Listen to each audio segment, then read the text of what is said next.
बिहार में तिरहुत स्नातक उपचुनाव को लेकर एनडीए के घटक दल ने भी जेडीयू प्रत्याशी अभिषेक झा को समर्थन देने के लिए आगे आ गई है। अब आप समझ सकते हैं कि इसी को कहते हैं प्रेशर पॉलिटिक्स। बता दें कि लोक जनशक्ति पार्टी रामविलास के राष्ट्रीय अध्यक्ष सह केंद्रीय मंत्री चिराग पासवान ने पटना कार्यालय में प्रेस वार्ता कर अभिषेक झा का समर्थन करते हुए कहा कि हम एनडीए का हिस्सा हैं और हमारा धर्म है कि हम और हमारी पार्टी जेडीयू प्रत्याशी अभिषेक झा को जिताने का काम करेंगे।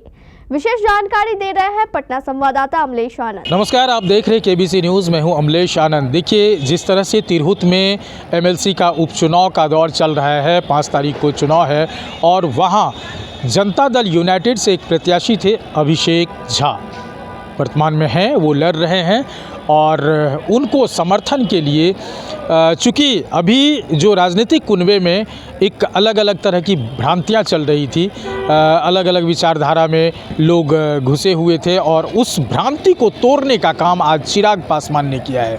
चिराग पासवान ने बजाबते प्रेस कॉन्फ्रेंस कर अभिषेक झा को बैठा करके और उन्होंने भरे सभा में प्रेस के सामने कहा कि मैं यानी एनडीए के साथ मैं हमेशा हूं और रामविलास एलजेपी जो है लोक जनशक्ति पार्टी रामविलास, वो समर्थन करती है अभिषेक झा को एमएलसी चुनाव के लिए जो तिरहुत से खड़े हैं और इस तमाम चीज़ को लेकर के जो है वो बात अपनी रखे हैं। क्या कुछ कह रहे हैं, ज़रा आप पहले चिराग पासवान को सुनिए। गठबंधन के प्रति, प्रदेश के प्रति हम लोगों ने रहकर समय समय पर हम लोगों ने विभिन्न डिबेट्स में अपनी पार्टी की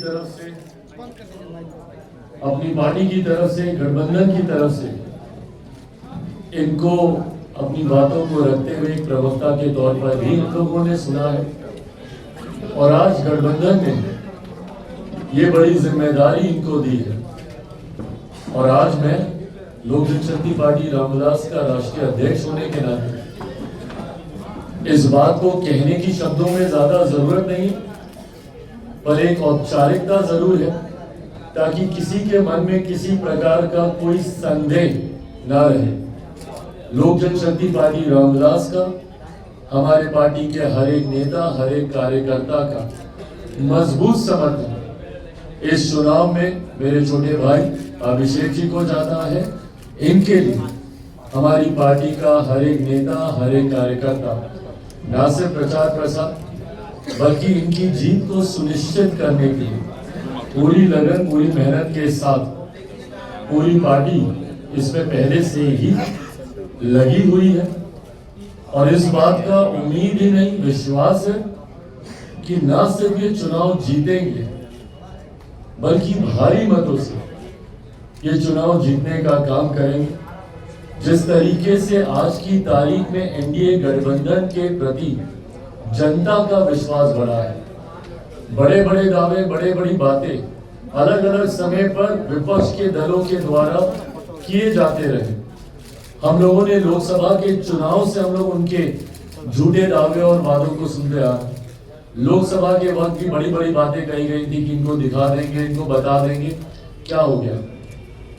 हमारा गठबंधन न सिर्फ मजबूती से लोकसभा के चुनाव में हम लोग का प्रदर्शन रहा, बल्कि ये जो 4 सीटों पर उपचुनाव हुए हैं और ये महत्वपूर्ण है, इन उपचुनाव का गणित हम लोग के समझना जरूरी है और जो इन उपचुनाव का गणित समझ गया तो वो 2025 के परिणामों को भी समझ जाएगा।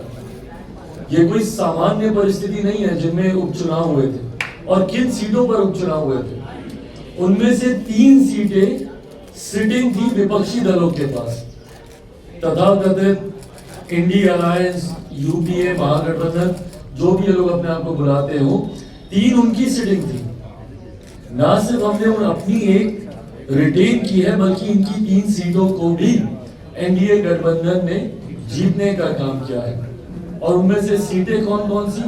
बेलागंज की सीट, जो कुछ लोग अपना आधिपत्य मानकर चलते थे कि उन्हीं का ही अधिकार है, क्या बोलते थे वो लोग, उसकी हमारा गढ़ है।